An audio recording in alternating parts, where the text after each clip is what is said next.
The Stockholm Royal Seaport is a former brownfield area. So we had these old gasworks here for about 100 years, and we have a lot of small and big industrial activities still ongoing, and some of them have been moved away from this area. In the beginning it was really dirty and messy and smelly and lots of coal and tar, etc.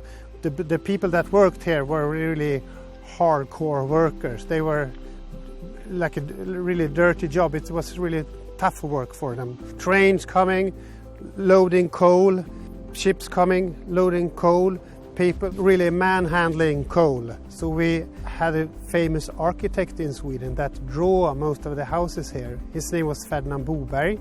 And as you see on these buildings, they are really ornamented in the bricks and in the windows, etc., in such a manner you wouldn't do nowadays.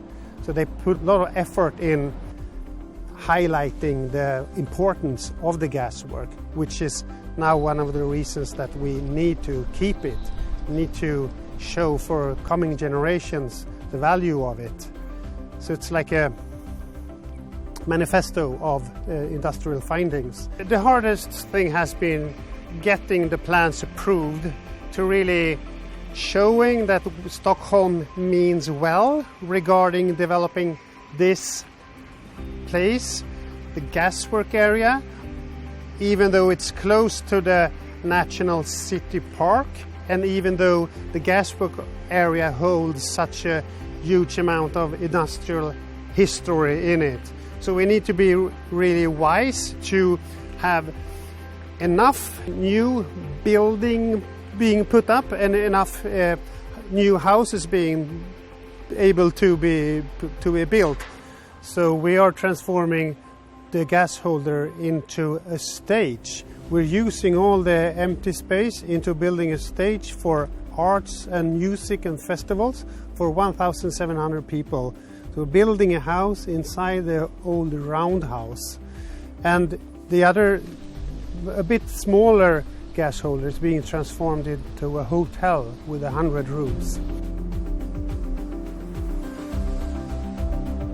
We strive to limit the energy use and improve the indoor environment, as well as making the right choices of materials in order to ensure that the building meets the requirements of all the tenants, and also for being good for the environment.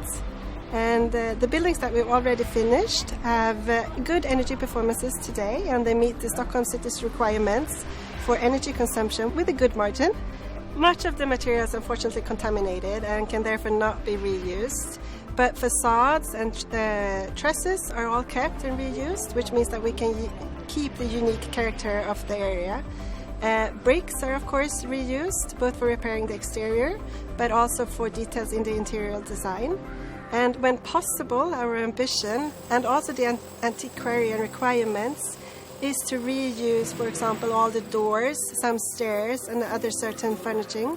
And in addition, we also try to reuse interior details such as drawers and meters and other small things when possible. So this building was very instrumental in moving the gas around the city. And so it had a lot of cool pipes, a lot of cool machines, a lot of cool meters. This building was where they measured the quality, consistency and pressure in the gas before pumping it out to the city. So it played a very important role in gas and lighting in the city. And we hope to play a new important role in lighting up people's lives with climbing. Well, we had a couple of experts involved, and one of the prerequisites from Stockholm City were to be able to retell the story of gas in the building, the flow of gas. We wanted to show how it came into the building, the pipeline through the building, where it went through the meters, when it went to the pumps, and where it exited out to the cisterns. So we had a good plan of what to keep. The hard bit was integrating it with the climbing walls, because climbing walls take up a lot of the space. But we've managed to use the areas behind the climbing walls, in the cafeteria, the areas where people sit and discuss.